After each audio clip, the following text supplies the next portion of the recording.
ಹೆಲ್ಮೆಯ ಸ್ನೇಹಿತರೆ, ಎಲ್ರಿಗೂ ನಮಸ್ಕಾರ. ನಾನು ಪ್ರವೀಣ್ ಎಸ್ ಕೋಲಾರದಿಂದ. ನಾನು ಇಂದು ನಿಮ್ಮೊಂದಿಗೆ ವಿಜ್ಞಾನ ಮತ್ತು ತಂತ್ರಜ್ಞಾನದ ಮತ್ತಷ್ಟು ಹೊಸ ವಿಚಾರಗಳನ್ನ ಹಂಚಿಕೊಳ್ಳೋದಿಕ್ಕೆ ಇವತ್ತು ಪುನಃ ನಿಮ್ಮ ಮುಂದೆ ಬಂದಿದ್ದೀನಿ. ಬನ್ನಿ, ಇವತ್ತು ನಾವು ಒಂದಷ್ಟು ಹೊಸ ಹೊಸ ವಿಚಾರಗಳು ವಿಜ್ಞಾನ ಮತ್ತು ತಂತ್ರಜ್ಞಾನಕ್ಕೆ ಸಂಬಂಧಿಸಿದಂತೆ ಏನೆಲ್ಲ ಇದೆ ನೋಡೋಣ. ವಿಜ್ಞಾನ ಮತ್ತು ತಂತ್ರಜ್ಞಾನ, science and technology, it has been an indispensable part of our everyday life ಅಲ್ವಾ? ಇದೊಂದು ಅತ್ಯಂತ ಅಭೂತಪೂರ್ವ ಮತ್ತು ತುಂಬಾ ಬೇಕಾಗಿರುವಂತಹ ಒಂದು ಭಾಗವಾಗ್ಬಿಟ್ಟಿದೆ. ಹಾಗಾಗಿ ಇದರ ಕಲಿಕೆ ನಮಗೆ ಅನುಕೂಲ ಮಾಡಿಕೊಡ್ತಾನೂ ಇದೆ. ಇದು ನಮ್ಮ 9ನೇ ಸೆಷನ್. ಇದುವರೆಗೂ 8 ಸೆಷನ್ಗಳಲ್ಲಿ ನಾವು ಅನೇಕ ವಿಚಾರಗಳನ್ನ ಚರ್ಚೆ ಮಾಡಿದ್ದೀವಿ. ಅದರಲ್ಲೂ ಮೆಕ್ಯಾನಿಕ್ಸ್ ಅಥವಾ ಚಲನಶಾಸ್ತ್ರದಲ್ಲಿ ಇದು 5ನೇ ಭಾಗ ಆಗಿದೆ.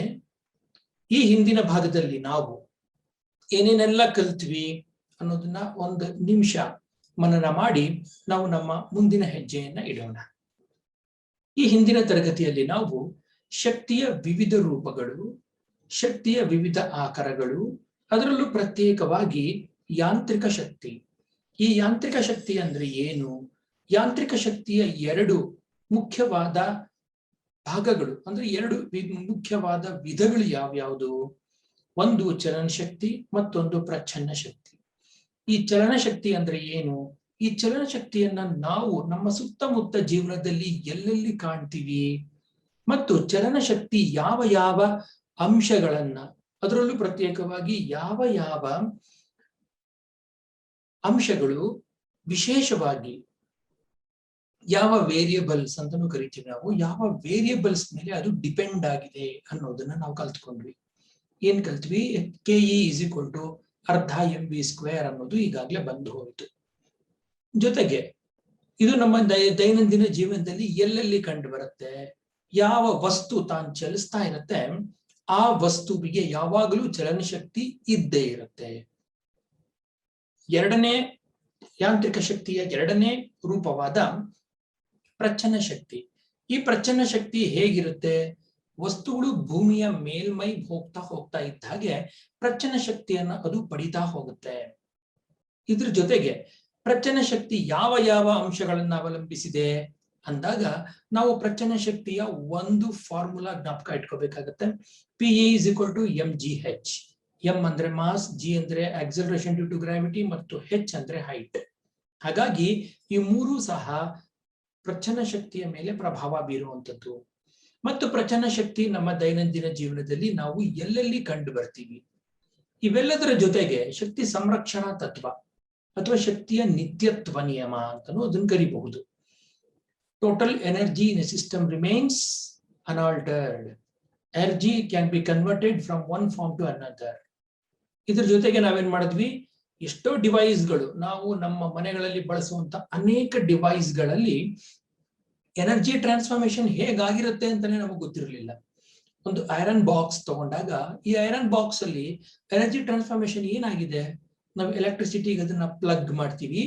ಎಲೆಕ್ಟ್ರಿಕ್ ಎನರ್ಜಿ ಏನಾಗುತ್ತೆ? ಹೀಟ್ ಎನರ್ಜಿ ಆಗಿ ಅಲ್ಲಿ ಕನ್ವರ್ಟ್ ಆಗುತ್ತೆ ಅಲ್ವಾ? ಹೀಗೆ ಅನೇಕ ಸಾಧನಗಳಲ್ಲಿ ಎನರ್ಜಿ ಕನ್ವರ್ಷನ್ ಅಥವಾ ಎನರ್ಜಿ ಟ್ರಾನ್ಸ್ಫಾರ್ಮೇಶನ್ ಬಗ್ಗೆನೂ ಸಹ ನಾವು ಚರ್ಚೆ ಮಾಡಿದ್ವಿ, ಮತ್ತು ಅದು ಅತ್ಯಂತ ಮುಖ್ಯ ಅಂತಲೂ ನಾನು ನಿಮ್ಗೆ ಹೇಳಿದ್ದೆ. ಬನ್ನಿ ಫ್ರೆಂಡ್ಸ್, ನಾವು ನಮ್ಮ ಈ ಮೆಕ್ಯಾನಿಕ್ಸ್ ಭಾಗವನ್ನ ಮುಂದುವರಿಸೋಣ. ಈ ಮೆಕ್ಯಾನಿಕ್ಸ್ ಭಾಗದಲ್ಲಿ ಮುಂದಿನದಲ್ಲಿ ಏನಿದೆ ಅಂತ ನೋಡೋಣ. ಕಾರ್ ಮತ್ತು ಕರ್ವ್ಗಳ ಸಂಬಂಧವೇನು? ಏನಪ್ಪಾ ಇದು ಪ್ರಾಸ ಪದಗಳ ತರ ಕಾರು ಕರ್ವು ಅಂತ ಏನೇನೋ ಮಾತಾಡ್ತಿದೀವಿ ಅಂತ ನೀವು ಯೋಚನೆ ಮಾಡ್ತಿದ್ರೆ, ದಟ್ಸ್ ರೈಟ್. ಇವತ್ತಿನ ನಮ್ಮ ಸೆಷನ್ ಇಡೀ ಸಾರ ಈ ಕಾರ್ ಮತ್ತು ಕರ್ವ್ಗಳಲ್ಲಿ ಇರುವಂತದ್ದು. ಏನಿದೆ ಬನ್ನಿ ನೋಡೋಣ.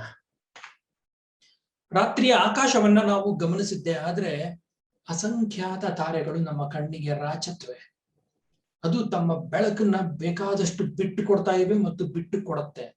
ನಕ್ಷತ್ರಗಳೆಲ್ಲ ನಿಹಾರಿಕೆಗಳು, ಬೇರೆ ಬೇರೆ ಸೌರ ಕಾಯಗಳು ನಮ್ಮ ಕಣ್ಣಿಗೆ ಕಾಣುತ್ತೆ, ಮತ್ತು ಕೆಲವು ಚಲಿಸುವ ಹಾಗೆ ಕಾಣುತ್ತೆ, ಕೆಲವು ಚಲಿಸುವ ಹಾಗೆ ಕಾಣಲ್ಲ. ಆದ್ರೆ ನಮ್ಮ ಮುಂದಿನ ಪ್ರಶ್ನೆ, ಯಾವುದು ಚಲಿಸ್ತಾ ಇದೆ? ನಮಗೆ ಗೊತ್ತಿರೋ ಹಾಗೆ ಭೂಮಿ ಚಲಿಸ್ತಾ ಇದೆ, ಸೂರ್ಯ ಚಲಿಸ್ತಾ ಇದ್ದಾನೆ.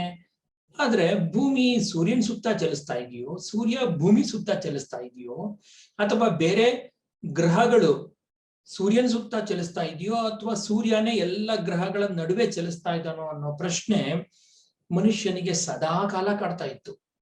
ಸಾವಿರಾರು ವರ್ಷಗಳ ಕಾಲದಿಂದಲೂ ಮನುಷ್ಯ ಈ ಪ್ರಶ್ನೆಗಳನ್ನ ಹಾಕೊಂಡಿದ್ದಾನೆ ಮತ್ತು ಉತ್ತರಗಳನ್ನ ಕಂಡುಕೊಳ್ಳುವಂತ ಪ್ರಯತ್ನಗಳನ್ನು ಮಾಡಿದ್ದಾನೆ.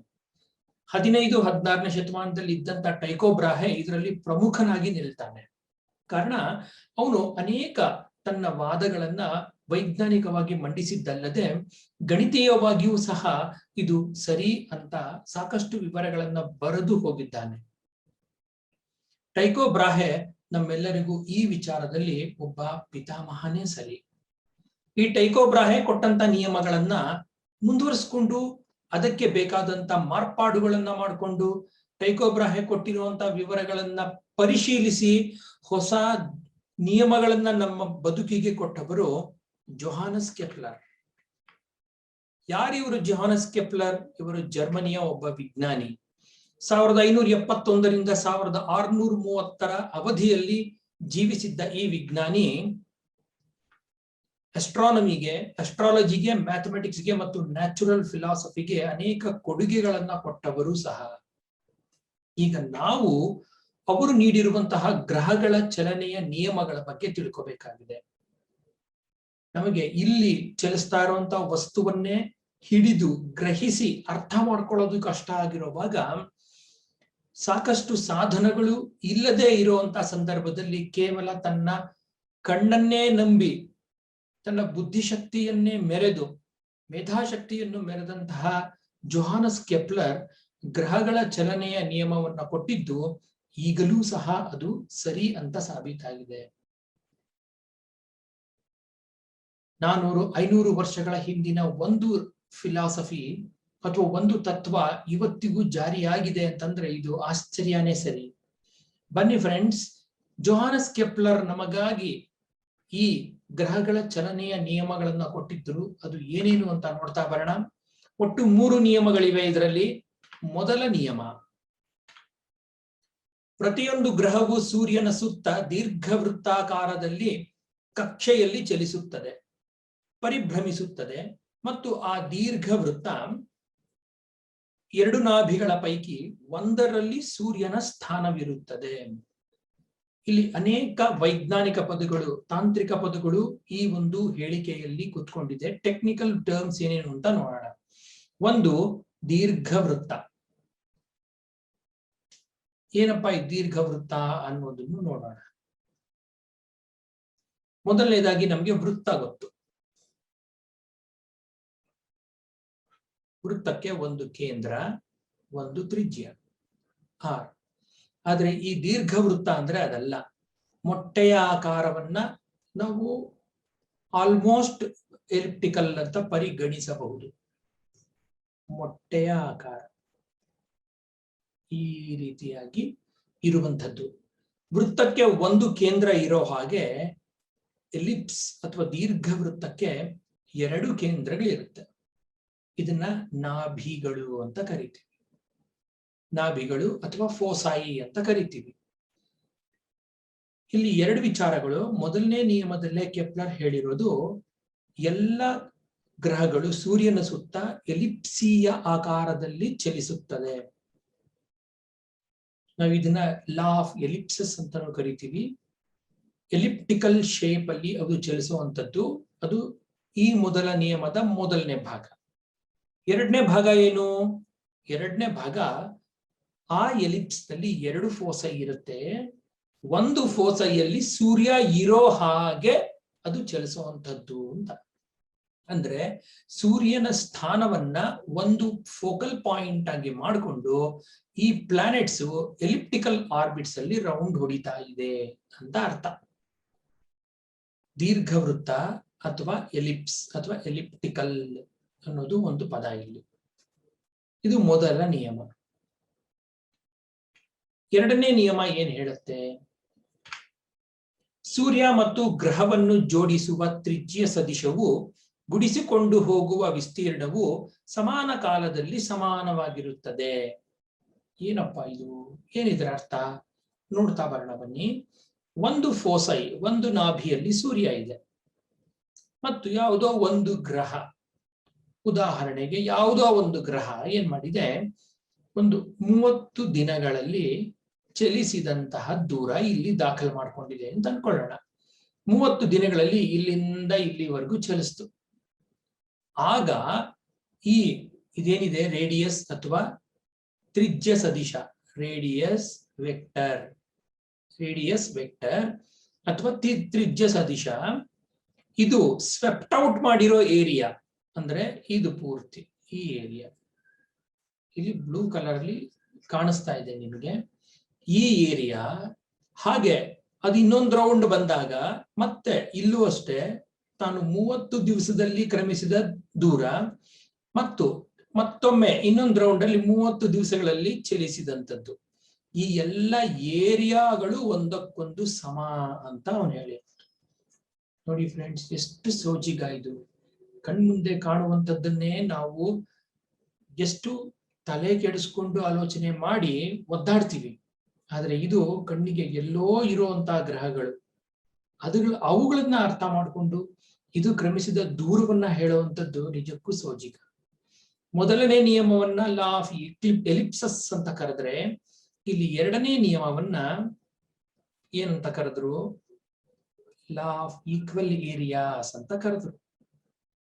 ಇವೆರಡು ನಿಯಮಗಳ ನಂತರ ಮೂರನೇ ನಿಯಮ ಒಂದಿದೆ. ಈ ಮೂರನೇ ನಿಯಮವನ್ನ ಅರ್ಥ ಮಾಡ್ಕೊಳ್ಳೋದಿಕ್ಕೆ ನಾವು ಒಂದ್ ಸ್ವಲ್ಪ ಟೆಕ್ನಿಕಲ್ ಆಗಿ ಅಪ್ಡೇಟ್ ಆಗ್ಬೇಕು. ಹೇಗೆ ಅಪ್ಡೇಟ್ ಆಗೋದು ನೋಡೋಣ ಬನ್ನಿ. ಒಂದು ವೃತ್ತ ಅಂತಂದ್ರೆ ಈಗಾಗ್ಲೇ ನಾನು ತಿಳಿಸ್ದಂಗೆ ಒಂದು ಕೇಂದ್ರ ಇರುತ್ತೆ, ಓ ಕೇಂದ್ರ, ಮತ್ತು ಒಂದು ತ್ರಿಜ್ಯ ಇರುತ್ತೆ. ಒಂದು ಕೇಂದ್ರ ಒಂದು ತ್ರಿಜ್ಯ. ಆದ್ರೆ ಈ ದೀರ್ಘ ವೃತ್ತ ಅಂತ ತಗೊಂಡಾಗ ಒಮ್ಮೆ ಗಮನಿಸಿ ನೋಡಿ, ಇಲ್ಲಿ ಒಂದು ಕೇಂದ್ರ ಇಲ್ಲ, ಎರಡು ಕೇಂದ್ರಗಳಿರುವಂಥದ್ದು, ಮತ್ತು ಇಲ್ಲಿ ಸೆಂಟರು ಇರುತ್ತೆ. ಆದ್ರೆ ಇಲ್ಲಿಂದ ಇಲ್ಲಿಗೆ, ಇಲ್ಲಿಂದ ಇಲ್ಲಿಗೆ, ಇದನ್ನ ಎ ಭಾಗ ಅಂತ ಕರೆದು ಇದನ್ನ ಬಿ ಭಾಗ ಅಂತ ನೀವು ಕರೆದಿದ್ದಾದ್ರೆ, ಎ ಮತ್ತು ಬಿ ಗಳ ಸಂಬಂಧ ನೋಡಿ, ಎ ಅನ್ನೋದು ಬಿ ಗಿಂತ ದೊಡ್ಡದಾಗಿದೆ. ಬಿ ಎ ಗಿಂತ ದೊಡ್ಡದಾಗಿರುವಂತಹ ಎಲಿಪ್ಸ್ಗಳು ಇವೆ, ಇಲ್ಲದೆ ಏನಿಲ್ಲ. ಆದ್ರೆ ಈ ಒಂದು ಸಂದರ್ಭದಲ್ಲಿ ಎ ಅನ್ನೋದು ಬಿ ಗಿಂತ ದೊಡ್ಡದಾಗಿದೆ, ಮತ್ತು ಇಲ್ಲಿ ಕೊಟ್ಟಿರುವಂತಹ ಇ ಅನ್ನ ಎಕ್ಸಿಂಟ್ರಿಸಿಟಿ ಅಂತ ಕರಿತೀವಿ. ಈ ellipse eccentricity a square b square ಮತ್ತು ಎ ಅನ್ನ ನಾವು ಪ್ರಧಾನ ಅಕ್ಷ ಅಥವಾ ಮೇಜರ್ ಆಕ್ಸಿಸ್ ಅಂತ ಕರಿತೀವಿ. ಇದನ್ನ ಮೈನರ್ ಆಕ್ಸಿಸ್ ಅಂತ ಕರಿತೀವಿ. ಹಾಗಾದ್ರೆ ಇಲ್ಲಿ ನಾವು ಏನೇನೆಲ್ಲ ಗಮನಿಸ್ತೀವಿ ನೋಡೋಣ ಬನ್ನಿ. ಗ್ರಹಗಳ ಆವೃತ್ತಿ ಕಾಲದ ವರ್ಗ. ಗ್ರಹಗಳ ಆವೃತ್ತಿ ಕಾಲ ಅಂದ್ರೆ ಟೈಮ್, ಇದರ ವರ್ಗ ಅಂದ್ರೆ ಟಿ ಸ್ಕ್ವೇರ್. ಯಾವುದಕ್ಕೆ ಸಮನಾಗಿರುತ್ತೆ ಅಥವಾ ಯಾವುದಕ್ಕೆ ನೇರ ಅನುಪಾತದಲ್ಲಿರುತ್ತೆ? ಅವು ಚಲಿಸುವ ದೀರ್ಘವೃತ್ತ ಕಕ್ಷೆಯ ಪ್ರಧಾನ ಅಕ್ಷ. ಪ್ರಧಾನ ಅಕ್ಷ ಅಂದ್ರೆ ಯಾವುದು? ಎ. ಮೇಜರ್ ಆಕ್ಸಿಸ್ ಎ, ಅದರ ಅರ್ಧದ ಘನಕ್ಕೆ ಸಮನಾಗಿರುತ್ತದೆ. ಆದ್ರೆ ನೇರ ಅನುಪಾತ ತಗೊಳ್ಳುವಾಗ ಅಲ್ಲಿ ಅರ್ಧನು ಕಾನ್ಸ್ಟೆಂಟ್ ನಾವು ಬಿಟ್ಬಿಡೋಣ. ಅಲ್ಲಿ ಇಲ್ಲೇನಾಗಿದೆ, ಟಿ ಸ್ಕ್ವೇರ್ ನೇರ ಅನುಪಾತ ಎ ಕ್ಯೂಬ್. ನೋಡಿ, ಎ ಅನ್ನೋದು ಸೆಮಿ ಮೇಜರ್ ಆಕ್ಸಿಸ್ ಅನುಪಾತದಲ್ಲಿರುತ್ತದೆ.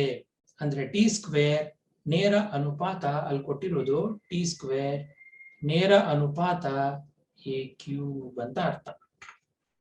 ಇಂಗ್ಲಿಷ್ ನಲ್ಲೂ ಸಹ ನಾವು ಅದನ್ನು ಬರೆದಿದ್ದೀವಿ. ಇಲ್ಲಿ ಮೂರನೆಯ ನಿಯಮವನ್ನ ಏನಂತ ಕರೀತಾರೆ? ಲಾ ಆಫ್ ಹಾರ್ಮೋನ್ಸ್ ಅಂತ ಕರೀತಾರೆ. ಈ ಮೂರು ನಿಯಮಗಳು ಕೆಪ್ಲರ್ ಕೊಟ್ಟಂತಹ ಗ್ರಹಗಳಿಗೆ ಚಲನೆಗೆ ಸಂಬಂಧಿಸಿದಂತಹ ನಿಯಮಗಳು. ಈಗಲೂ ಸಹ ಇದು ವ್ಯಾಲಿಡ್ ಆಗಿದೆ. ಇದು ಇದರ ವಿಶೇಷ. ಬನ್ನಿ ಫ್ರೆಂಡ್ಸ್, ನಾವು ಮುಂದಿನ ಭಾಗಕ್ಕೆ ತೆರಳೋಣ. ಇದೇನಿದು ಒಂದು ಕೇಕ್ ಪೀಸ್ ಬಂತು ಅಂತ ಅನ್ಕೊಂಡ್ರ? ಖಂಡಿತ ಇಲ್ಲ. ಈಗ ನಾವು ನಿಮ್ಮ ಜೊತೆಗೆ ಹಂಚ್ಕೊಳ್ಳಕ್ಕೆ ಹೋಗ್ತಾ ಇರುವಂತ ಅತ್ಯಂತ ಸರಳವಾದ ವಿಚಾರ ವಿಜ್ಞಾನದಲ್ಲಿ ಸರಳ ಯಂತ್ರಗಳು, ಸಿಂಪಲ್ ಮೆಷಿನ್ಸ್ ಅಂತ ಕರೀತಾರೆ. ಇದನ್ನ ಸಿಂಪಲ್ ಮೆಷಿನ್ಸ್ ಅಂತ ನಾವು ಕರಿತೀವಿ. ಹಾಗಾದ್ರೆ ಯಾವ್ದು ಸಿಂಪಲ್ ಮೆಷಿನ್? ಹಾಗಾದ್ರೆ ಸಿಂಪಲ್ ಮೆಷಿನ್ ಬಿಟ್ಟರೆ ಕಾಂಪ್ಲಿಕೇಟೆಡ್ ಮೆಷಿನ್ಸ್ ಇದೆಯಾ? ಖಂಡಿತವಾಗ್ಲೂ ಕಾಂಪ್ಲಿಕೇಟೆಡ್ ಮೆಷಿನ್ಸ್ ಬೇಕಾದಷ್ಟಿದೆ. ಹೆಲಿಕಾಪ್ಟರ್ಗಳಿಗೆ ಬಳಸುವಂತಹ ಕಾವೇರಿ ಇಂಜಿನ್ ಅಥವಾ ಬೇರೆ ಬೇರೆ ಎಂಜಿನ್ಗಳು ಅತ್ಯಂತ ಕಾಂಪ್ಲಿಕೇಟೆಡ್ ಆಗಿರುವಂತದ್ದು ನಿಮಗೆ ಗೊತ್ತೇ ಇದೆ. ಆದ್ರೆ ಈಗ ನಾವು ನಿಮ್ಮ ಜೊತೆಗೆ ಹಂಚ್ಕೊಳಕ್ ಹೋಗ್ತಾ ಇರುವಂತದ್ದು ಅತ್ಯಂತ ಸರಳ ಯಂತ್ರಗಳು. ಅವುಗಳನ್ನ ಒಟ್ಟು 6 ವಿಭಾಗಗಳಾಗಿ ನಾವು ಮಾಡ್ಕೊಂಡಿದ್ದೀವಿ. ಯಾವ್ಯಾವ್ದು ಆ ವಿಭಾಗಗಳು? ಒಂದು ವೆಡ್ಜ್ ಅಥವಾ ಬೆಣೆ. ಇದನ್ನ ನಾವು ಎಲ್ಲಿ ಕಂಡು ಬರ್ತೀವಿ? ಅತ್ಯಂತ ಮುಖ್ಯವಾದ ಉದಾಹರಣೆ ಇದಕ್ಕೆ ಅಂತಂದ್ರೆ ಚಾಕು.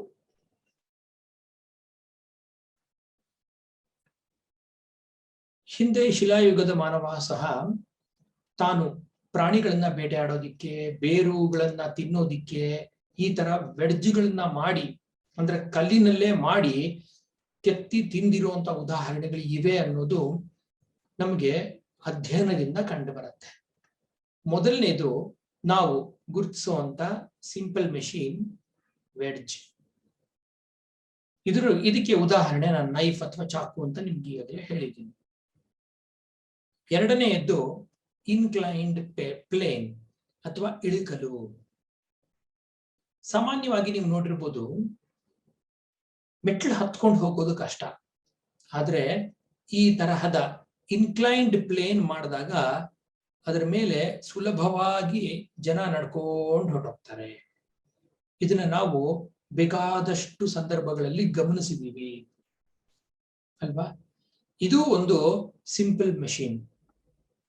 ಯಾವ್ದಾದ್ರೂ ಒಂದು ವಸ್ತುವನ್ನ ನೀವೇನಾದ್ರೂ ಎತ್ಕೊಂಡು ಮೆಟ್ಲುಗಳನ್ನ ಹತ್ಕೊಂಡು ಹೋಗೋದು ಪರಿಗಣಿಸಿದ್ರೆ ಮತ್ತು ಅದನ್ನ ಈ ತರ ಇನ್ಕ್ಲೈನ್ಡ್ ಪ್ಲೇನ್ ಮೇಲೆ ಎತ್ಕೊಂಡು ಹೋಗೋದನ್ನ ಗಮನಿಸಿದ್ರೆ ಅವೆರಡರ ವ್ಯತ್ಯಾಸ ನಿಮ್ಗೆ ಆಗ್ಲೇ ಗೊತ್ತಾಗಿರುತ್ತೆ ಅಲ್ವಾ? ಮೂರನೆಯದ್ದು ಪುಲಿ ಅಥವಾ ರಾಟೆ. ನೀವ್ ಯಾವತ್ತಾದ್ರೂ ಬಾವಿಯಲ್ಲಿ ನೀರು ಸೇದಿದ್ದು ನಿಮಗೆ ನೆನಪಿದ್ರೆ, ನೇರವಾಗಿ ಬಾವಿಯಲ್ಲಿ ನೀರು ಸೇದೋದಿಕ್ಕೂ ಅದರಲ್ಲಿ ರಾಟೆ ಹಾಕಿ ನೀರು ಸೇದೋದಕ್ಕೂ ಏನ್ ವ್ಯತ್ಯಾಸ ಅಂತ ನಿಮ್ಗೆ ಈಗಾಗಲೇ ನಿಜವಾಗ್ಲೂ ಗೊತ್ತಿರುತ್ತೆ. ದೊಡ್ಡ ದೊಡ್ಡ ವಸ್ತುಗಳನ್ನ, ಭಾರವಾಗಿರುವಂತ ವಸ್ತುಗಳನ್ನ ಮೇಲ್ಗಡೆ ಎತ್ತುವಾಗ 1 ಪುಲ್ಲಿ ಸಿಸ್ಟಮ್ಸ್, 2 ಪುಲ್ಲಿ ಸಿಸ್ಟಮ್ ಅಥವಾ ಮಲ್ಟಿಪಲ್ ಪುಲ್ಲಿ ಸಿಸ್ಟಮ್ಸ್ ನ ಉಪಯೋಗಿಸ್ಕೊಂಡು ಅದರ ಭಾರವನ್ನ ಕಡಿಮೆ ಮಾಡುವಂತ ಕೆಲಸ ಈ ಪುಲ್ಲಿ ಮಾಡತ್ತೆ. ಮತ್ತೊಮ್ಮೆ ಈ ಇನ್ಕ್ಲೈನ್ಡ್ ಪ್ಲೇನ್ ಬಗ್ಗೆ ಹೇಳ್ಬೇಕಾದ್ರೆ ನಮಗೆ ಅತ್ಯಂತ ಹೆಲ್ಪ್ ಆಗ್ತಾ ಇರುವಂತ ಇನ್ಕ್ಲೈನ್ಡ್ ಪ್ಲೇನ್ ಅಂದ್ರೆ ಯಾವುದು? ಲ್ಯಾಡರ್ ಅಥವಾ ಏಣಿ ಅಲ್ವಾ? ಏಣಿಯಿಂದ ನಾವು ಎಷ್ಟೆಲ್ಲಾ ಕೆಲಸಗಳನ್ನ ಮಾಡ್ತಾ ಇದ್ದೀವಿ. ನೀವು ಆ ಏಣಿಯನ್ನ ಗೋಡೆಗೆ ಹೆಂಗ್ ಒರಗಿಸಿಡ್ತೀರಿ? ಇನ್ಕ್ಲೈನ್ಡ್ ಆಗಿ ಒರಗಿಸಿ ಇಡೋದು ಅಲ್ವಾ? ಇದ್ರ ಜೊತೆಗೆ ಅನೇಕ ಉದಾಹರಣೆಗಳನ್ನ ನೀವು ದೈನಂದಿನ ಜೀವನದಲ್ಲಿ ಗಮನಿಸಬಹುದು ಮತ್ತು ಗಮನಿಸಿ ಒಂದಷ್ಟು ಲಿಸ್ಟ್ ಸಹ ಮಾಡಿಟ್ಕೊಳ್ಳಿ. ಇದು ಯಾವತ್ತೂ ಎಕ್ಸಾಸ್ಟಿವ್ ಅಲ್ಲ, ಇದು ಯಾವಾಗ್ಲೂ ಮುಂದುವರಿತಾನೆ ಇರುತ್ತೆ. ಸರಳ ಯಂತ್ರಗಳಲ್ಲಿ 6 ಯಂತ್ರಗಳನ್ನ ನಾವು ಗುರುತಿಸಿದೀವಿ. ಅದರಲ್ಲಿ 3 ಯಂತ್ರಗಳು, ಒಂದು ವೆಡ್ಜ್ ಬೆಣೆ, ಇನ್ಕ್ಲೈನ್ಡ್ ಪ್ಲೇನ್ ಇಳುಕಲು ಮತ್ತು ಪುಲಿ ರಾಟೆ. ಇನ್ನು ಉಳಿದ 3 ಯಾವುದು ಅಂತ ನೋಡೋಣ ಬನ್ನಿ. ಮತ್ತು ಮುಂದಿನದ್ದು ಸ್ಕ್ರೂ. ಸ್ಕ್ರೂ ಎಷ್ಟು ಕೆಲಸ ಮಾಡುತ್ತೆ? ಇದ್ರ ಒಳಗಡೆ ಇರೋ ಅಂತ ಈ ಒಂದು ಸ್ಪೈರಲ್, ಈ ಸ್ಪೈರಲ್ ನಮಗೆ ಎಷ್ಟು ಅನುಕೂಲ ಮಾಡಿಕೊಟ್ಟಿದೆ ನೀವೇ ಗಮನಿಸಿ. ಮರದ ಒಳಗೆ ಇಳಿಯುವ ಇದು ಗಟ್ಟಿತನವನ್ನ ಎಷ್ಟು ತೋರುತ್ತೆ ಅಲ್ವಾ? ಮತ್ತೊಂದು ಸನ್ನೆ. ಒಂದು ಕಡೆಯಿಂದ ಗಡಾರಿ, ಜ್ಞಾಪಿಸ್ಕೊಳ್ಳಿ, ಗಡಾರಿಯಿಂದ ದೊಡ್ಡ ದೊಡ್ಡ ಕಲ್ಲುಗಳನ್ನ, ದೊಡ್ಡ ದೊಡ್ಡ ಬಂಡೆಗಳನ್ನ ಎತ್ತುವಾಗ ಏನ್ ಮಾಡ್ತಾರೆ? ಒಂದು ಸಣ್ಣ ಬಂಡೆಯ ಒಂದು ಫಲ್ಕ್ರಮ್ ಅಥವಾ ಸಪೋರ್ಟ್ ನ ತಗೊಂಡು ಇಲ್ಲಿ ಕೈ ಹಿಡ್ಕೊಂಡು ಎಳಿತಾರೆ, ಇಲ್ಲಿ ಕೆಲಸ ಆಗಿರುತ್ತೆ. ಇದು ನಮಗೆ ಅತ್ಯಂತ ಉಪಯುಕ್ತವಾದಂತಹ ಮತ್ತೊಂದು ಸರಳ ಯಂತ್ರ, ಲಿವರ್. ಇನ್ನೂ ಒಂದಿದೆ, ಇದಕ್ಕೆ ಗಾಲಿ ಮತ್ತು ಅಚ್ಚು ಅಂತ ಕರೀತಾರೆ. ಗಾಲಿ ಮತ್ತು ಅಚ್ಚು ಅಥವಾ ವೀಲ್ ಅಂಡ್ ಆಕ್ಸೆಲ್. ಇದು ವೀಲ್. ಈ ಎರಡು ವೀಲ್ಗಳಿಗೆ ಸಪೋರ್ಟ್ ಕೊಡೋದು ಆಕ್ಸೆಲ್. ಇದು ಎಲ್ಲೆಲ್ಲಿ ನೆನಪಿಗೆ ಬರುತ್ತೆ, ಎಲ್ಲೆಲ್ಲಿ ಇದೆ ಅಂತ ಕೇಳಿದ್ರೆ ಹೇಳೋದಿಕ್ಕೆ ಸಾವಿರಾರು ಜಾಗಗಳಿವೆ. ವೀಲ್ ಅಂಡ್ ಆಕ್ಸೆಲ್ ಪ್ಲಾಂಟ್ ಅಂತಾನೆ ಏನ್ ಮಾಡಿದ್ದಾರೆ, ನಮ್ಮ ರೈಲ್ವೆ ಡಿಪಾರ್ಟ್ಮೆಂಟ್ ಅವರು ಒಂದು ಪ್ಲಾಂಟ್ ಸ್ಥಾಪನೆ ಮಾಡಿದ್ದಾರೆ. ಅದಕ್ಕೆ ಹೊಸ ಹೆಸರನ್ನು ಕೊಟ್ಟು ಇತ್ತೀಚೆಗೆ ಅದನ್ನು ನಾಮಕರಣ ಮಾಡಿ ರೈಲ್ವೆ ವೀಲ್ ಫ್ಯಾಕ್ಟರಿ ಅಂತಾನು ಮಾಡಿದ್ದಾರೆ. ಯಲಹಂಕದ, ಬೆಂಗಳೂರಿನ ಯಲಹಂಕದಲ್ಲಿ ಇರುವಂತದ್ದು. ವೀಲ್ ಅಂಡ್ ಆಕ್ಸೆಲ್ ಇಂದ ಏನೇನೆಲ್ಲ ಕೆಲಸಗಳಾಗ್ತಾ ಇದೆ ನೀವೇ ಜ್ಞಾಪಿಸ್ಕೊಳ್ಳಿ ಫ್ರೆಂಡ್ಸ್. ವೀಲ್ ಅಥವಾ ಆಕ್ಸೆಲ್ ಇಲ್ಲದೆ ಇದ್ದಿದ್ರೆ ಪ್ರಪಂಚ ಇವತ್ತು ಚಲಿಸೋದಿಕ್ಕೆ ಸಾಧ್ಯ ಆಗ್ತಿರ್ಲಿಲ್ವೋ ಏನು, ಅಲ್ವಾ?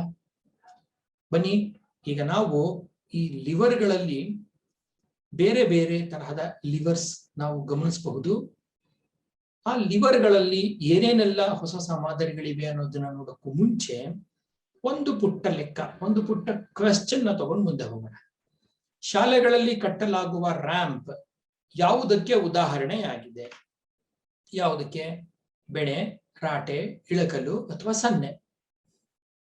ವೆಡ್ಜ್ಗ, ಪುಲ್ಲಿಗ, ಇನ್ಕ್ಲೈನ್ಡ್ ಪ್ಲೇನ್ಗ ಅಥವಾ ಲಿವರ್ಗ?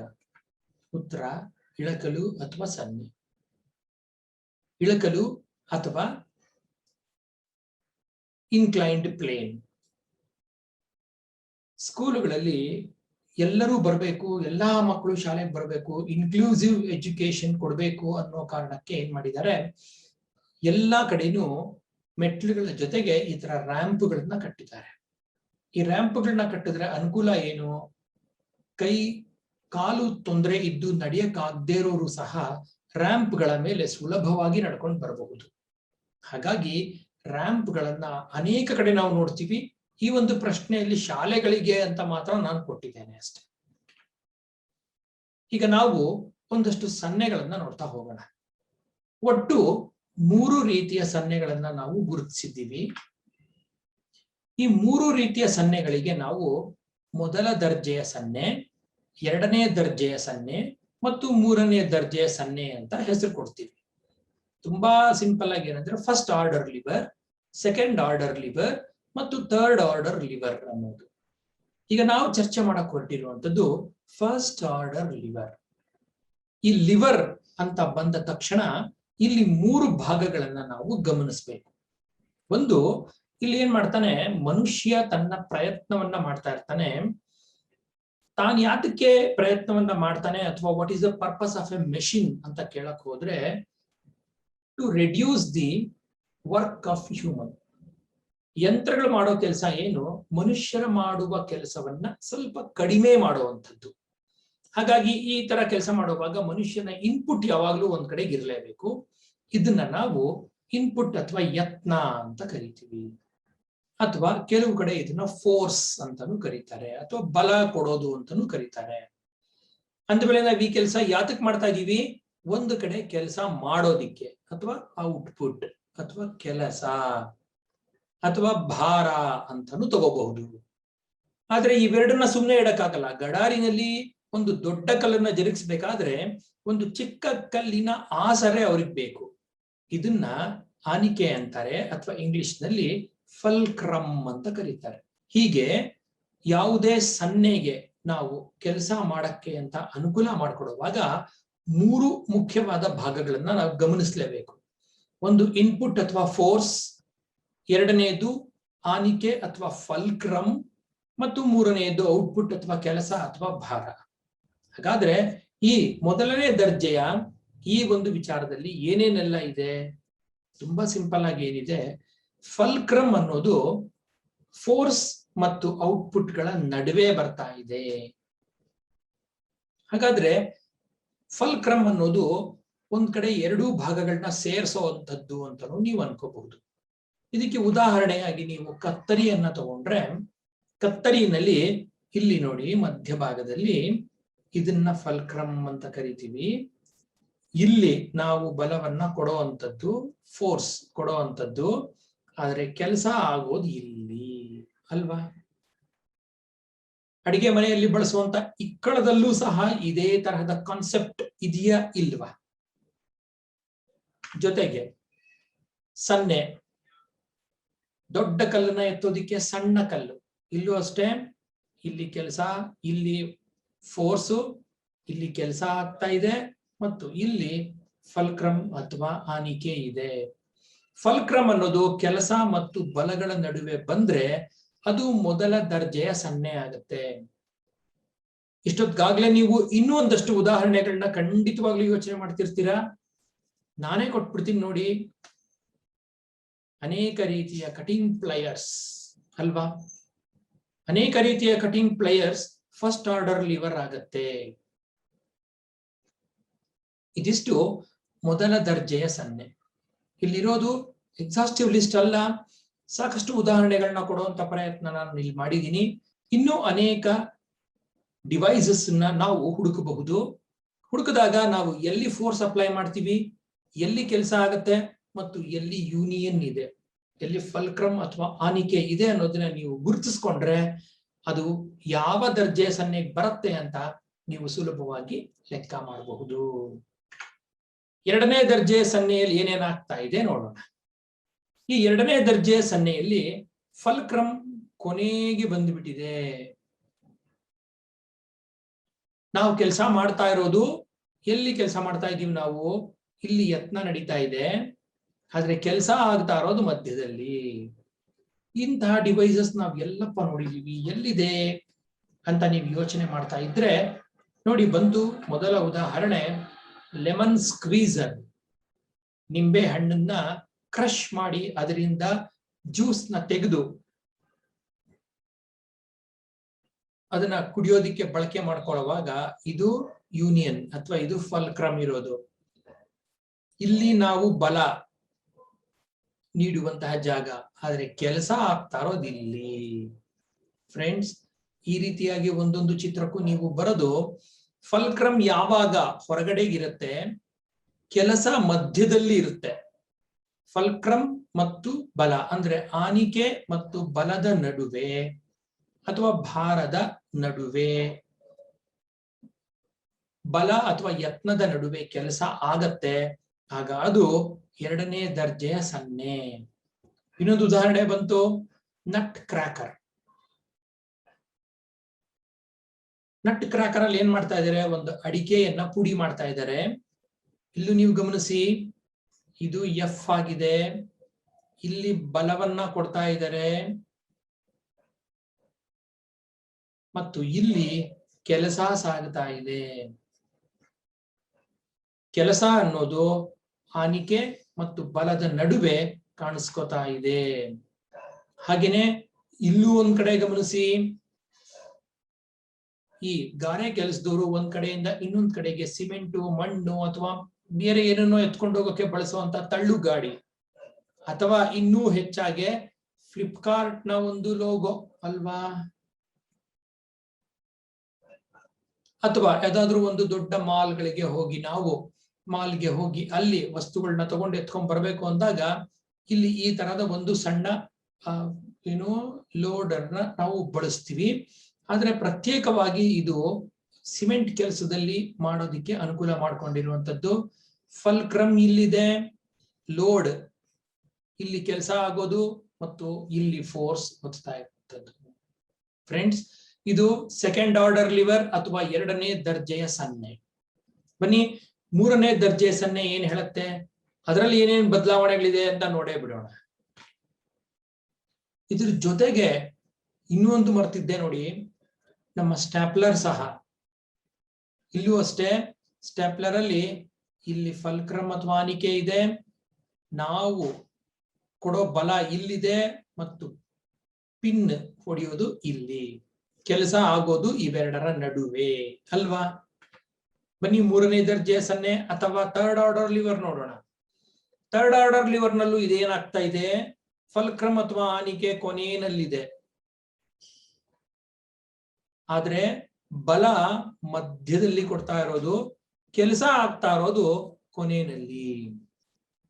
ಕೆಲಸ ನಮಗೆ ಕೊನೆಯಲ್ಲಾಗಬೇಕು, ಫಲ್ಕ್ರಮ್ ಕೊನೆಯಲ್ಲಿರ್ಬೇಕು. ಇವೆರಡರ ನಡುವೆ ಯತ್ನ ಅಥವಾ ಮನುಷ್ಯ ಪ್ರಯತ್ನ ಇರಬೇಕು. ಈ ಹಿಂದಿನ ಲಿವರ್ ಅಲ್ಲಿ ಏನಾಯ್ತು, ಮಧ್ಯದಲ್ಲಿ ಕೆಲಸ ಆಗ್ತಾ ಇತ್ತು ಅಲ್ವಾ.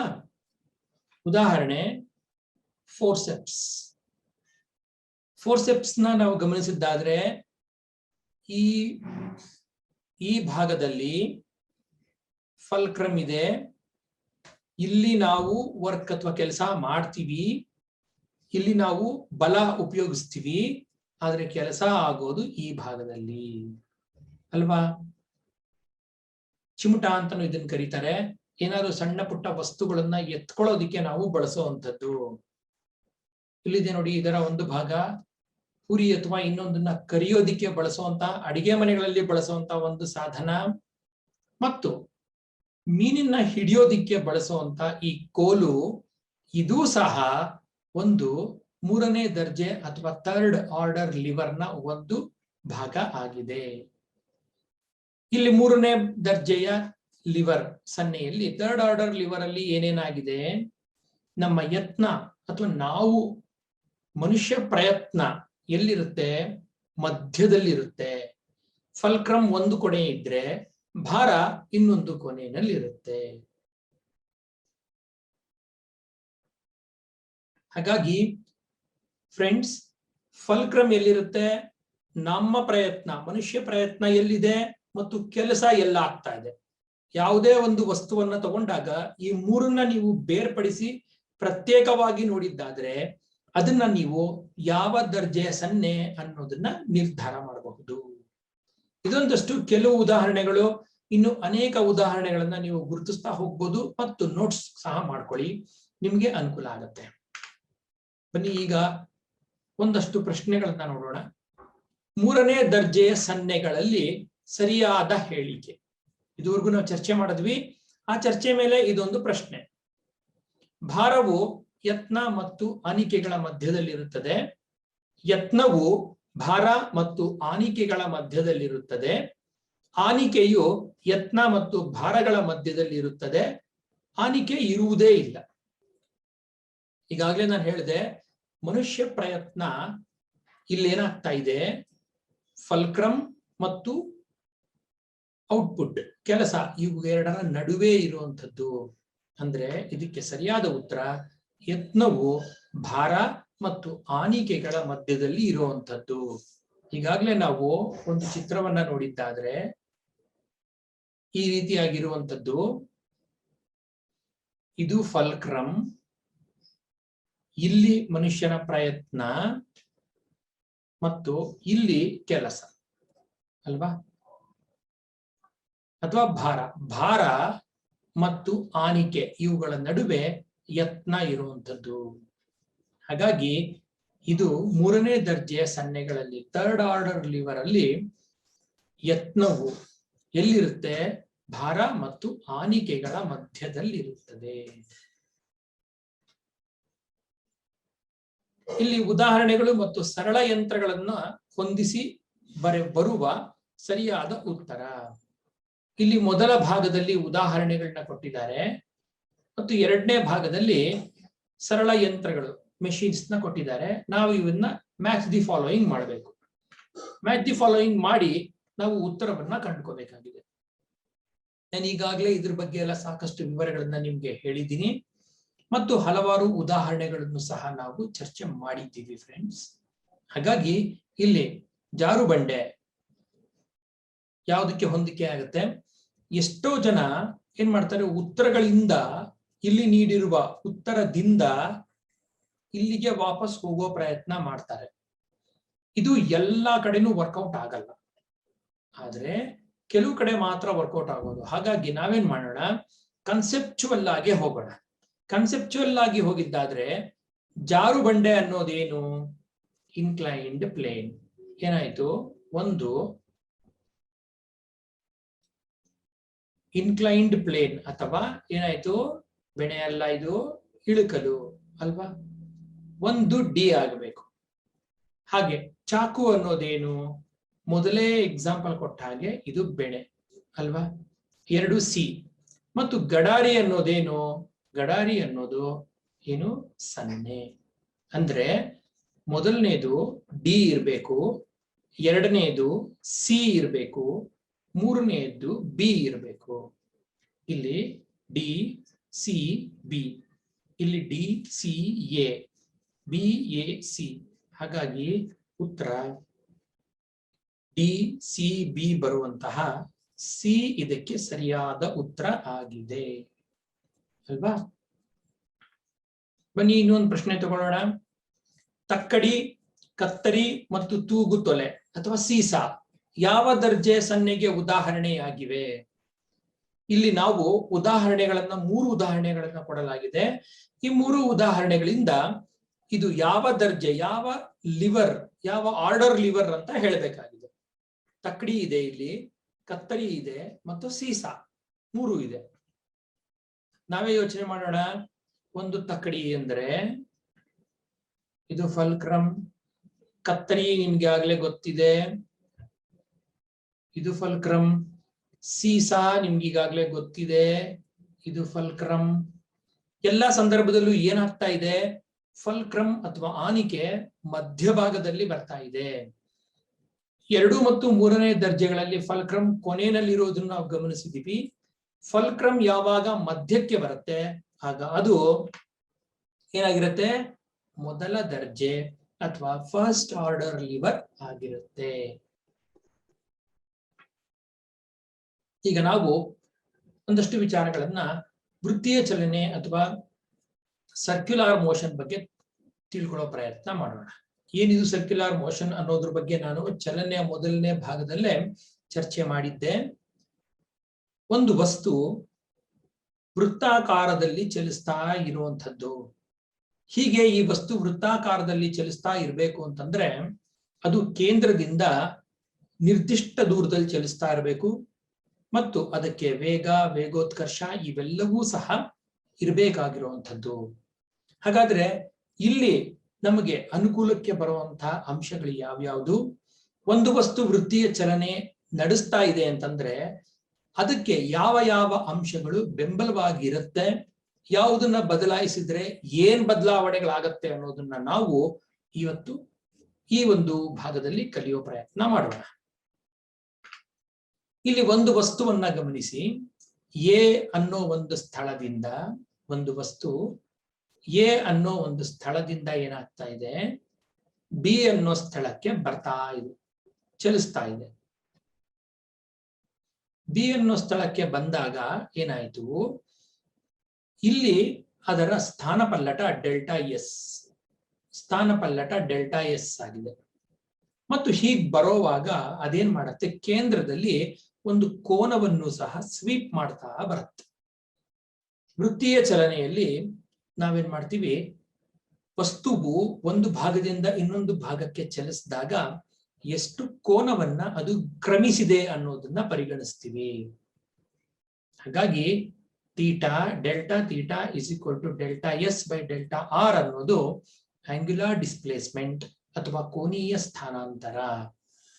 ಇಲ್ಲಿ ಕೋನ ಎಷ್ಟಾಗಿದೆ ಅನ್ನೋದು delta S by delta R. Delta S ಅನ್ನೋದು ತಾನು ಕ್ರಮಿಸಿದ ದೂರ, ಆರ್ ಅನ್ನೋದು ಅದರ ತ್ರಿಜ್ಯ ಆಗಿರುತ್ತೆ. ಹೀಗೆ ಮುಂದುವರೆದು ಸ್ಥಾನಪಲ್ಲಟ ರೇಖೀಯ ಚಲನೆಯಲ್ಲಿ ನಾವೇನೇನೆಲ್ಲ ಗಮನಿಸಿದ್ವಿ, ಸ್ಥಾನಪಲ್ಲಟ ಇತ್ತು, ವೇಗ ಇತ್ತು, ವೇಗೋತ್ಕರ್ಷ ಇತ್ತು ಮತ್ತು ಚಲನೆಗೆ ಅನುಕೂಲ ಕಲ್ಪಿಸುವಂತಹ ಅನೇಕ ಸಮೀಕರಣಗಳು ಸಹ ಅದರಲ್ಲಿದ್ದವು.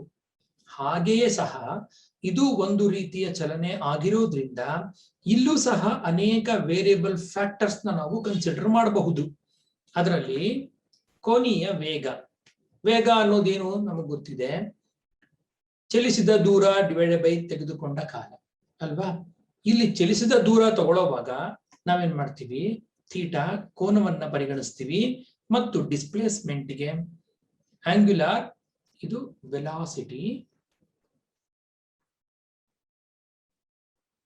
ಆಂಗ್ಯುಲರ್ ವೆಲಾಸಿಟಿ ಇದಕ್ಕೆ ನಾವು ಒಮೆಗಾ ಅಂತ ಕರಿತೀವಿ. ಹಾಗೆಯೇ ಆಂಗ್ಯುಲರ್ ಆಕ್ಸಲರೇಷನ್ ಸಹ ಇದೆ, ಕೋನೀಯ ವೇಗೋತ್ಕರ್ಷವೂ ಇದೆ. ವೇಗೋತ್ಕರ್ಷ ಅಂದ್ರೆ ಏನು, ವೇಗದಲ್ಲಾಗೋ ಬದಲಾವಣೆ ಅಲ್ವಾ.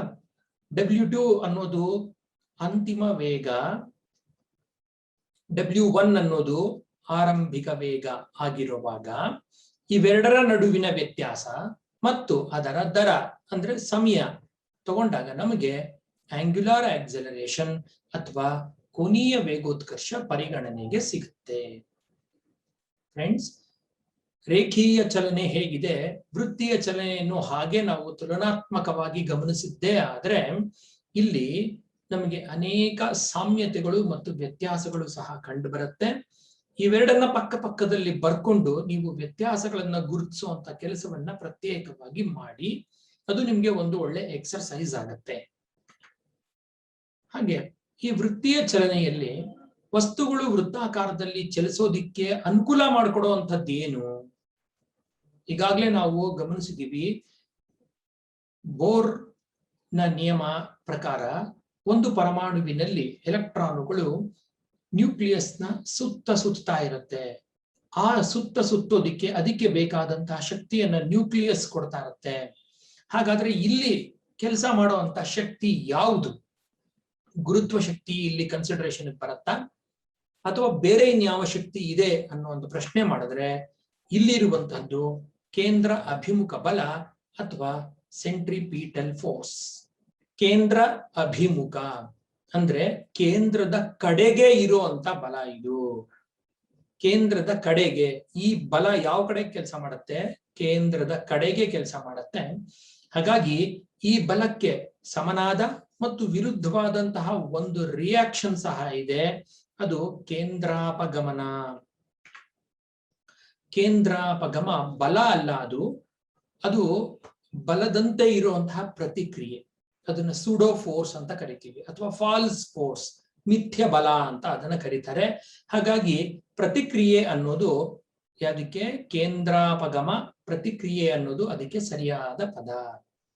ಈ ಎರಡೂ ಬಲಗಳು ಒಂದು ವಸ್ತುವನ್ನ ವೃತ್ತಾಕಾರದಲ್ಲಿ ನಿಲ್ಲಿಸುತ್ತೆ, ವೃತ್ತಾಕಾರದಲ್ಲಿ ಚಲಿಸಿ ಅದನ್ನ ವೃತ್ತದ ಪಥದಲ್ಲಿ ಇಡುವಂತ ಪ್ರಯತ್ನವನ್ನ ಮಾಡುತ್ತೆ.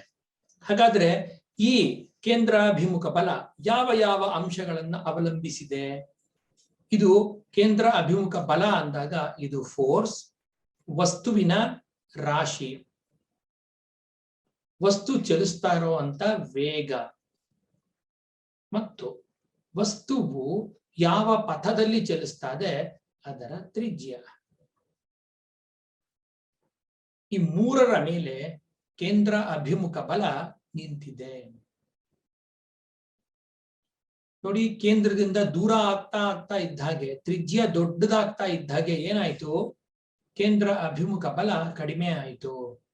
ಮಾಸ್ ಜಾಸ್ತಿ ಆಗ್ತಾ ಇದ್ದ ಹಾಗೆ ಅಭಿಮುಖ ಬಲ ಏನಾಯ್ತು? ಜಾಸ್ತಿ ಆಯ್ತು.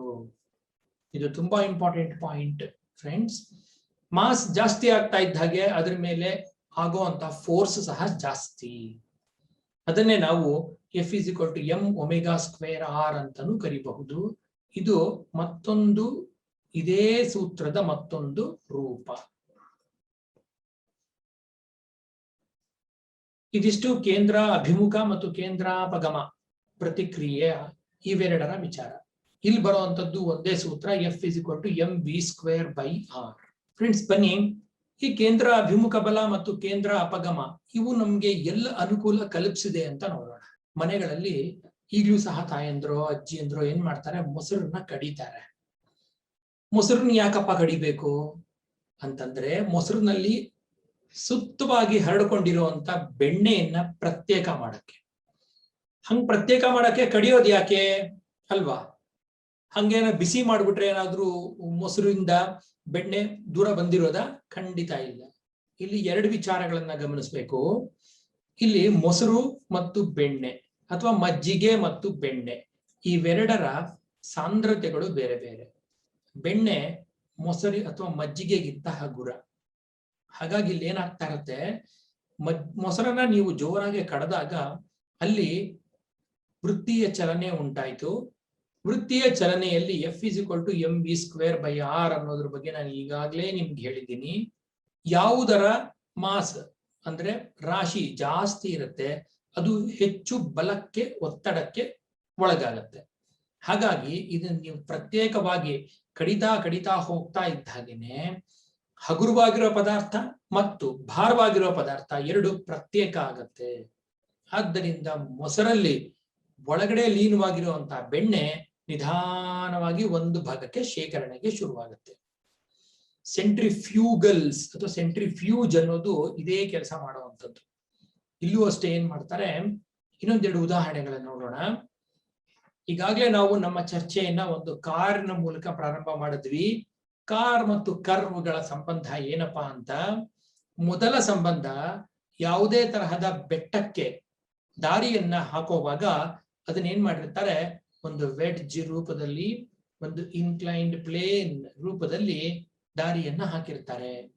ಎರಡನೆಯದ್ದು, ಯಾವುದೇ ಒಂದು ಕರ್ವ್ ಇದ್ದಾಗ ಒಂದು ಕಾರು ಕರ್ವ್ ಆ ಪಥದಲ್ಲಿ ಚಲಿಸಬೇಕಾದ್ರೆ ಕರ್ವ್ನ ಏನ್ ಮಾಡಿರ್ತಾರೆ, ಒಂದು ಸ್ವಲ್ಪ ಮೇಲ್ಗಡೆಗೆ ಎತ್ತಿರ್ತಾರೆ. ಇದು ನಾರ್ಮಲ್ ರೋಡ್ ಆದ್ರೆ ಕರ್ವ್ಗಳು ಬಂದಾಗ ಅದು ಈ ತರ ಎತ್ತಿರ್ತಾರೆ, ಒಂದಷ್ಟು ತೀಟಾ ಒಂದು ಆಂಗಲ್ ಅಲ್ಲಿ ಎತ್ತಿರ್ತಾರೆ.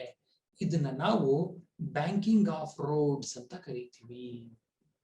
ಒಂದು ವೇಳೆ ಈ ಬ್ಯಾಂಕಿಂಗ್ ಕರೆಕ್ಷನ್ ಮಾಡದೇ ಇದ್ರೆ ಏನಾಗೋದು, ಸೆಂಟ್ರಿಫ್ಯೂಗಲ್ ರಿಯಾಕ್ಷನ್ ಇಂದ ಕಾರಿಗೆ ತೊಂದರೆ ಆಗೋದು, ಕಾರು ಆ ಕಡೆ ಈ ಕಡೆ ಉಲ್ಟಾ ಬಿದ್ದೋಗುವಂತ ಸಂದರ್ಭ ಇರಬಹುದು. ಅದಕ್ಕಾಗಿ ಕಾರ್ಗಳನ್ನ ಅಥವಾ ಪ್ರತ್ಯೇಕವಾಗಿ ಯಾವುದೇ ವಾಹನವನ್ನ ತಗೊಳ್ಳಿ, ಅದು ಕರ್ವ್ ಪಾತ್ ಅಲ್ಲಿ ಚಲಿಸುವಾಗ ಅದಕ್ಕೆ ಪ್ರತ್ಯೇಕವಾದ ಕರೆಕ್ಷನ್ ಗಳನ್ನ ರೋಡ್ ಅಲ್ಲಿ ಮಾಡಿರ್ತಾರೆ. ಅದಕ್ಕೆ ಕಾರಣ ನಮ್ಮ ಈ ವೃತ್ತಿಯ ಚಲನೆ. ಮತ್ತೊಂದು ತುಂಬಾ ಮುಖ್ಯವಾದ ಉದಾಹರಣೆ ಅಂತಂದ್ರೆ, ಬಟ್ಟೆಗಳನ್ನ ಒಗೆಯೋದಿಕ್ಕೆ ನಾವು ಬಟ್ಟೆ ಒಗೆಯೋ ಯಂತ್ರವನ್ನ ಬಳಸ್ತೀವಿ, ವಾಷಿಂಗ್ ಮೆಷಿನ್ ಗಳನ್ನ, ಮತ್ತು ಒಣಗಿಸೋದಕ್ಕೂ ಅದನ್ನೇ ಬಳಸ್ತೀವಿ. ಒಣಗಿಸೋದಕ್ಕೆ ಹೇಗಪ್ಪ ಬಳಸ್ತಾರೆ ಅಂತಂದ್ರೆ, ಒದ್ದೆ ಬಟ್ಟೆಗಳನ್ನ ಈ ಒಂದು ಮೆಷಿನ್ ಒಳಗಡೆ ಹಾಕಿ ಇದ್ರ ಒಳಗಡೆ ಇರುವಂತ ಡ್ರಮ್ ನ ನೀವು ಜೋರಾಗಿ ತಿರುಗಿಸಿದ್ದಾದ್ರೆ, ಈ ಡ್ರಮ್ ನ ನೀವು ನೋಡ್ಬೋದು, ಇವೆಲ್ಲ ಸುತ್ತ ರಂಧ್ರಗಳಿರುವಂತ ಡ್ರಮ್ ಇದು. ಈ ಮೈ ಪೂರ್ತಿ ರಂಧ್ರಗಳಿರುತ್ತವೆ. ಇದ್ರ ಒಳಗಡೆ ಒದ್ದೆ ಬಟ್ಟೆಯನ್ನ ನೀವು ಹಾಕಿ ಇದನ್ನ ಜೋರಾಗಿ ತಿರುಗಿಸಿದಾಗ ಏನಾಗತ್ತೆ, ನೀರು ಭಾರ ಇರೋದ್ರಿಂದ ಈ ನೀರು ಇದ್ರ ಸೆಪರೇಟ್ ಆಗಿ ಹೊರಗಡೆ ಬಂದು ಈ ರಂಧ್ರಗಳ ಮೂಲಕ ಹೊರಗಡೆ ಬಂದು ಕೂತ್ಕೊಂಡು ಇಲ್ಲಿನ ಪೈಪ್ ಮೂಲಕ ಹೊರಗಡೆ ಹೊರಟೋಗುತ್ತೆ. ಸುಮ್ನೆ ಹಾಗೆ ಇಟ್ರೆ ಆ ಕೆಲಸ ಆಗಲ್ಲ. ಆದ್ರೆ ತಿರುಗಿಸಿದಾಗ ಏನಾಯ್ತು, F=mv² ಫಾರ್ಮುಲಾ ಅನ್ವಯಕ್ಕೆ ಬಂತು. ನೀರು ಅತ್ಯಂತ ಭಾರವಾದ ವಸ್ತು, ಅದೇನಾಯ್ತು, ನೀರು ಸೆಪರೇಟ್ ಆಗಿ ಬಟ್ಟೆಗಳಿಂದ ನೀರು ಪ್ರತ್ಯೇಕ ಆಗಿ ಒಂದ್ ಕಡೆಗೆ ಹೋಗಿ ಬಿದ್ದು ಆಮೇಲೆ ಅದನ್ನು ಹೊರಗಡೆ ತಗೊಂಡು ಚೆಲ್ಲುವಂತ ಸಂದರ್ಭ. ಹಾಗಾಗಿ ವೃತ್ತಿಯ ಚಲನೆಯಲ್ಲಿ ನಾವು ಈ ಅನ್ವಯಗಳನ್ನ ಕಾಣ್ತೀವಿ. ಇದು ನಾವು ಮಾಡ್ಕೊಂಡಿರುವಂತ ಅನುಕೂಲಗಳು. ಫ್ರೆಂಡ್ಸ್, ಇದುವರೆಗೂ ನಾವು ಏನೇನೆಲ್ಲ ಚರ್ಚೆ ಮಾಡಿದ್ವಿ, ಒಂದು ಸಾರಾಂಶವನ್ನ ನೋಡ್ಬಿಡೋಣ.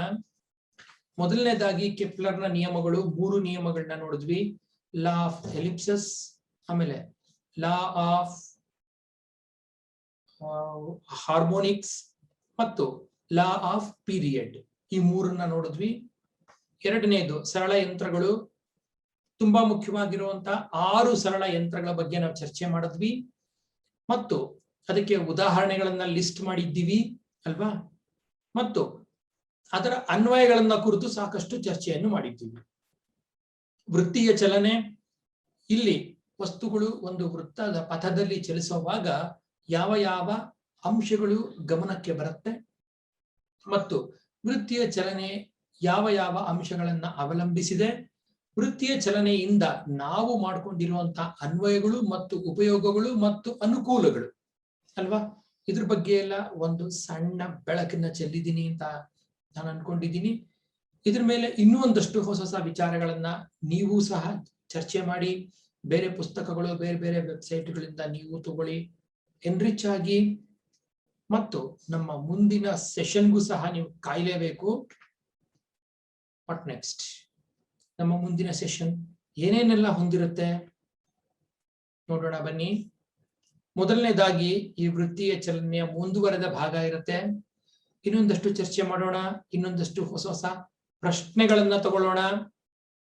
ಎರಡನೆಯದ್ದು, ನಾವು ಇದರಲ್ಲಿ ನಮ್ಮ ಈ ಒಂದು ಸೆಷನ್ ಅಲ್ಲಿ ನಾವು ಗುರುತ್ವದ ಬಗ್ಗೆ ಒಂದಷ್ಟು ಹೊಸ ವಿಚಾರಗಳನ್ನ ತಿಳ್ಕೊಳ್ಳಕ್ ಹೊರಟಿದ್ದೀವಿ ಮತ್ತು ಆಸ್ ಯೂಶುವಲ್ ಒಂದಷ್ಟು MCQs. ಫ್ರೆಂಡ್ಸ್, ಈ ಎಲ್ಲ ಪ್ರಯತ್ನಗಳಲ್ಲೂ ನನ್ನ ಜೊತೆ ನೀವು ಇರ್ತೀರಾ ಅಂತ ಹೇಳ್ತಾ ಈ ಒಂದು 9ನೇ ಸೆಷನ್ ನಾನು ಮುಗಿಸ್ತಾ ಇದ್ದೀನಿ. 10ನೇ ಸೆಷನ್ ಅಲ್ಲಿ ನಾವೆಲ್ಲರೂ ಭೇಟಿಯಾಗೋಣ, ವಿಜ್ಞಾನವನ್ನ ಕಲಿಯೋಣ, ವಿಜ್ಞಾನವನ್ನ ಹರಡೋಣ ಮತ್ತು ವಿಜ್ಞಾನದ ಅನೇಕ ವಿಚಾರಗಳನ್ನ ನಾವು ಸಂತೋಷವಾಗಿ ತಿಳ್ಕೊಳ್ಳೋ ಪ್ರಯತ್ನ ಮಾಡೋಣ. Thank you friends. Have a nice day.